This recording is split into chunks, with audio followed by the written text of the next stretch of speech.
I've been digging through tons of information from forums, repair shops, and owner comments to bring you fresh and real data about the most common issues in the Toyota Highlander from 2007 to 2011. These aren't rumors or exaggerations. These are the details that users actually report, giving you a clear picture if you're thinking about this SUV or already own one. One of the most common problems reported for this generation involves the automatic transmission system.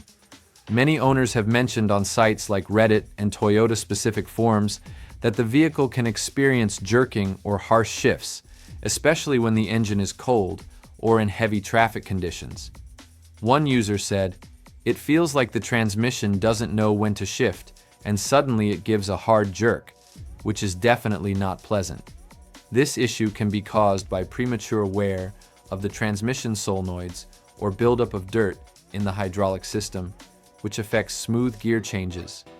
Toyota has issued some technical service bulletins to inspect and, in some cases, replace parts of the valve body, and they also recommend more frequent transmission fluid maintenance. The fix usually involves taking the vehicle to a dealership for a thorough inspection and, if needed, repair or replacement of the affected components. Some mechanics have pointed out that an early change of transmission fluid and filter can help prevent this wear, although it doesn't guarantee it won't occur over time. Another frequently reported issue by owners is related to the electrical system, especially the oxygen sensors. On several forums, users report that the check engine light comes on intermittently, and diagnostics often point to failures in the front or rear oxygen sensors.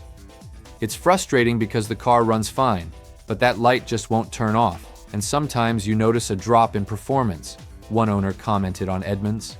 These sensors can fail due to contamination or wear, as they are exposed to exhaust gases at high temperatures.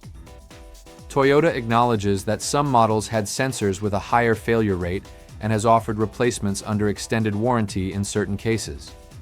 The recommendation is to perform a scan with specialized equipment to confirm the faulty sensor and replace it, which usually resolves the issue and turns off the engine light.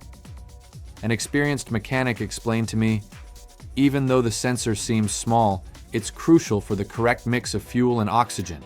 If it fails, the engine loses efficiency and burns more fuel."